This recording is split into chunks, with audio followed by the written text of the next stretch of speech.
आप देख रहे हैं मुद्दा, बात कर रहे हैं आईपीएल की और मेरे साथ संजय झा भी बने हुए हैं। संजय जी, अगर हम थोड़ी ब्रॉडर पिक्चर देखें, श्रीसंत का क्या मसला है, कितने सबूत हैं, कितने नहीं हैं, वगैरह वगैरह, लेकिन आईपीएल की साख पर जो ये बट्टा लगा है, पारदर्शिता लानी जरूरी है।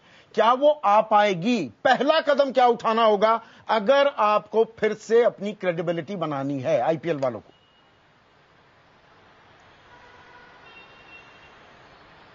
देखिए सर, पहला कदम का बात नहीं, आप यदि 3-4 यदि सही कदम आप उठाएं, निर्णय जल्दी लें और उसको लागू करें तो आईपीएल को अच्छी तरीके से बचाया जा सकता है। सबसे पहले तो आप एंटी करप्शन यूनिट जो है उसको थोड़ा इंडिपेंडेंट कीजिए, आजाद कीजिए और एक ऑम्बुड्समैन को अपॉइंट कीजिए जो बीसीसीआई और आईसीसी के अथॉरिटी पे वो काम न करे, कुछ आजादी के साथ वो किसी की छानबीन कर सके। दूसरी बात, एक हर प्लेयर को आप विसल ब्लोअर प्रोटेक्शन दीजिए ड्रेसिंग रूम में। मैं समझता हूं कि खिलाड़ी ही जान सकते हैं कि कोई उनका दूसरा कलीग कोई गलत काम कर रहा है या गैर कानूनी काम कर रहा है, तो उसको में खिलाड़ी यदि पहले बताए किसी भी एंटी करप्शन यूनिट को या बीसीसीआई को या आईपीएल को, तो आप वहां पर तुरंत आप इस पर नियंत्रण ले आ सकते हैं। तीसरी बात, बहुत जरूरी अहम बात है कि यहां पर आप मेक इट मैंडेटरी कि सब लोगों को अपना एसेट जो है खिलाड़ियों को वो डिस्क्लोज करना पड़ेगा, ताकि ये तरीके से मालूम हो जाए कि किसका वेल्थ किस तरीके से आगे बढ़ रहा है। चौथी बात, और ये बहुत बड़ा मुद्दा है जिसके बारे में कोई बात नहीं करता है, कि ऑफिशियल मनी और आईपीएल मनी जो खिलाड़ी जो अर्न करते हैं उसका जो अंतर है उसको कम कीजिए आप। ऑफिशियल मनी बीसीसीआई बहुत कम पे करती है, बहुत लोग इस बात नहीं जानते हैं। संजय, इसलिए आईपीएल बहुत आकर्षक आपने बहुत बढ़िया चारों बातें की हैं। जरूरी बात है, आपने बहुत बढ़िया चारों बातें की संजय, लेकिन मुझे ये एक मृग तृष्णा, एक मिराज सा लगता है कि प्लेयर्स ये कर दें, टीम ये कर दे। अरे बीसीसीआई अपना लेखा जोखा देने को तैयार नहीं है।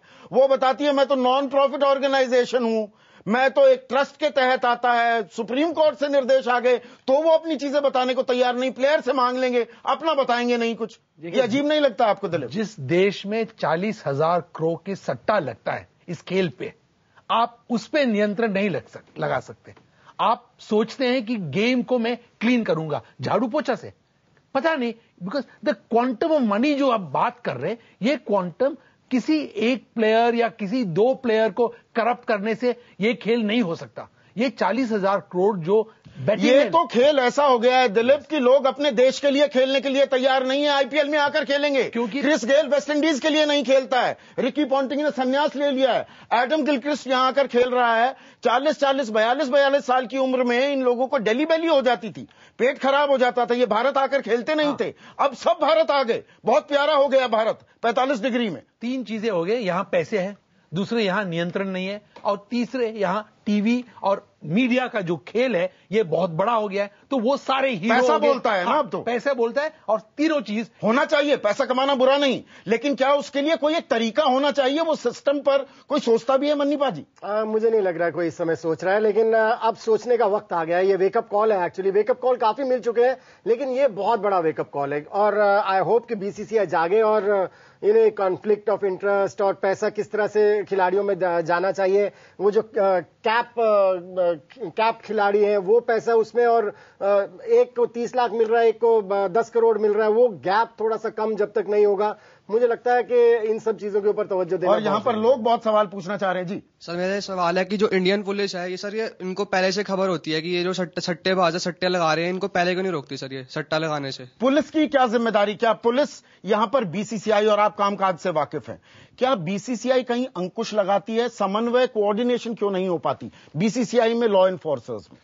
देखिए, एक बात कह दूं, मैंने देखा है बहुत करीब से, ये जो लॉ एनफोर्सर्स, एंटी करप्शन, ये सब जो बॉडीज होते हैं, ये कुछ नहीं कर सकते। अगर आपकी नीयत खराब हो, नीयत बुरी हो, तो आप कहीं भी जाके ये काम करेंगे। तो ये जो एंटी करप्शन वाले हैं, इनका काम सिर्फ है मोबाइल कलेक्ट करना मैच के पहले, और मैच के टाइम पे मोबाइल नहीं यूज करने का एक आदेश देते हैं। बाद में प्लेयर क्या करता है, ये फिर बीसीसीआई और फ्रेंचाइजीज की रिस्पॉन्सिबिलिटी बन जाती है। उन पे आ जाता है कि देखो हमारा प्लेयर ये 2 महीने हमारे साथ है, ये कुछ करेगा तो हम रिस्पॉन्सिबल। घर में वही होता है ना, बच्चा आपके पिताजी बोलते हैं ना कि आप जाके गाड़ी का एक्सीडेंट करोगे तो मुझ पे आ जाएगा, होता है कि नहीं? तो वही responsibility, they have to play the father. जिम्मेदारी लेने को कोई तैयार नहीं है। मेरा सिंपल सा प्रश्न ये है कि जब आईपीएल एक कारोबार की तरह है जहां पे अच्छा प्रदर्शन करने पर पैसों की बरसात होती है, तो क्यों कोई खिलाड़ी मैच फिक्सिंग या स्पॉट फिक्सिंग में शामिल होता है?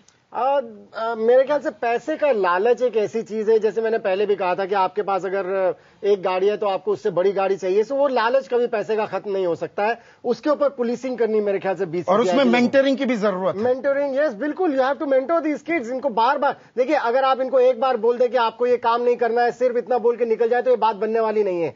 Every month, every 2 months they have to be reminded. इनको याद दिलाना होगा, अगर आप करेंगे तो आपके साथ ये हो सकता है, आपको जेल हो सकती है। जेल हुई पाकिस्तानी खिलाड़ियों को, फिर उसके बावजूद इंग्लैंड में जेल हुई, उसके बावजूद ये हो रहा है। सो एंटी करप्शन यूनिट की जहां तक बात है, ये जब तक पुलिस के साथ मिलकर नहीं चलेंगे, एंटी करप्शन बीसीसीआई रंगा अड़ाती है इसमें। आईसीसी की एंटी करप्शन यूनिट के कामकाज में क्या रंगा? जब तक ये क्लब वाला एटीट्यूड चलेगा तब तक ये चलते ही रहेंगे, ये चलता ही रहेगा। एक और सवाल लेते हैं। शिशिर जी ने कहा कि आईपीएल में सफाई होनी चाहिए, तो क्यों ना सफाई की शुरुआत इन तीनों खिलाड़ियों को बैन करके की जाए? बैन तो किया जा रहा है, लेकिन सफाई का अगला कदम क्या हो सकता है? राहुल, मैं आपको चर्चा में लेकर आना चाहूंगा। धन्यवाद। देखिए, आप बहुत मुद्दे उठे हैं।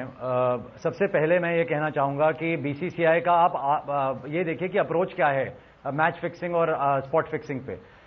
अप्रोच ये है कि अगर एक आदमी को हम लाइफ बैन देंगे तो हम उसको थोड़े सालों बाद वापस अपने बॉडी में वापस ले आएंगे। एमपी बना देगी सरकार की एक कोई पॉलिटिकल पार्टी। जो दूसरे प्लेयर हैं उनको हम कमेंट्री दे देंगे, बहुत अच्छे ल्यूक्रेटिव पोस्ट दे देंगे कि वो पैसा कमाएं। ये बीसीसीआई क्यों करती है, ये सोचने वाली बात है। इसलिए करती है कि आज की डेट में कोई भी प्लेयर, मैं बता रहा हूं, जो बड़े प्लेयर हैं हिंदुस्तान में, कोई भी प्लेयर बीसीसीआई का आलोचक नहीं रह गया है, क्योंकि वो सारे बीसीसीआई के पे रोल के ऊपर हैं और उनका कॉन्फ्लिक्ट ऑफ इंटरेस्ट है, वहां से ही पैसा कमाते हैं। तो उनमें कोई क्षमता नहीं रह गई बीसीसीआई के खिलाफ और आईपीएल के खिलाफ कुछ बोलने की। और नाच चल रहा है और सब बोल रहे हैं, मदारी कह रहा है बहुत अच्छा नाच चल रहा है क्योंकि मदारी को पैसा मिल रहा है। नंबर 2, अगर आप देखें यशवंत सिन्हा की एक स्टैंडिंग कमेटी की रिपोर्ट आई, उसमें कहा आईपीएल जो है वो एक डेन है इलीगल एक्टिविटीज का। यहां मनी लॉन्ड्रिंग होती है, राउंड ट्रिपिंग होती है, अयाशियां होती हैं, ड्रग्स चलते हैं, यहां पर आरबीआई की गाइडलाइंस फ्लाउट होती हैं, कंपनी एक्ट की रेगुलेशंस को वायलेट किया जा रहा है। ये कौन कर रहा है? ये फ्रेंचाइजीज कर रहे हैं जी। सारा काला धन चल रहा है, कौन दे रहा है? ये फ्रेंचाइजीज दे रहे हैं। लेकिन फ्रेंचाइजीज का बाप कौन है? एक और आदमी जो बीसीसीआई का भी बाप बनके और आईसीसी का भी बाप बनके बैठा है।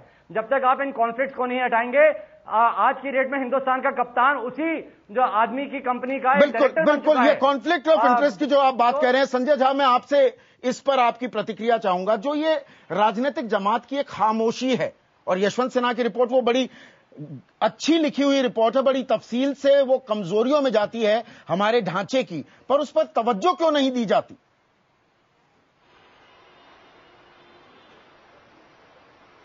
देखिए संदीप, इसका जवाब बहुत ही आसान है। आप देखें, आप जानते हैं कि बीसीसीआई में हर राजनीतिक दल के कोई न कोई वहां पर कोई न कोई तो मेंबर है ही। तो ये एक समूह तरीके से इन्होंने निर्णय किया है कि देखिए ये जोखिम मत उठाइए। भारत के हम लोग जो हमेशा एक हमारा रवैया क्या रहा है भारत में, हम लोग पाकिस्तान के लोग मैच फिक्सिंग करते हैं, लेकिन हम लोग जो है वी आर होली काउस। और इसी का आज नतीजा, इसी का जो आज जो हो रहा है, यही एक रवैया के कारण हो रहा है। हमने हर चीज को छुपाने की कोशिश की है और बीसीसीआई और आईपीएल की सबसे बड़ी गलती है कि जब अफवाहें हुई है उसको हमने नकारा है, उसको नजरअंदाज किया है। क्योंकि जो पुराना कहानी है कि यदि अपने ही कैश काउ को यदि आप देखेंगे कि उसमें कुछ खामियां हैं, तो आपको लगेगा कि वो कैश काउ कल बंद न हो जाए, वो ठप न हो जाए। लेकिन जब तक आप सच का सामना नहीं कीजिएगा, तब एक न एक दिन सच्चाई आपके सर पर एक बहुत जोर से एक हथौड़ा मारने वाला है और वही का सामना करना होगा। और जो ये सोने के अंडे देने वाली मुर्गी, और मुर्गी भी वैसे ये कमाल की है, देश के लिए खेलने में आपको इंजरी हो जाती है, 10-10 महीने खिलाड़ी दिखते नहीं है, आईपीएल आता है सब भागते दौड़ते दिखाई देते हैं वहां पर। इसके पीछे क्या सोच है और क्या ये सोच थोड़ी बदलनी होगी? और अहम सवाल उठाया था राहुल ने भी कि बहुतेरे लोग जो शक के घेरे में भी आए, जांच में चाहे वो बरी हो गए, बाइज्जत उनकी वापसी होती है, वो बाकायदा एक्सपर्ट्स, कमेंटेटर्स, एनालिस्ट भी बन जाते हैं। तो क्या हमारी सोच ऐसी है कि थोड़े दिनों बाद भूल जाते हैं, अच्छी अच्छी बातें याद रखते हैं, मीठा मीठा गप-गप, कड़वा कड़वा थू-थू कर देते हैं? कड़वा कड़वा थू-थू करने की भी आदत क्या खत्म करनी होगी? ब्रेक के बाद इसमें रास्ता क्या निकले?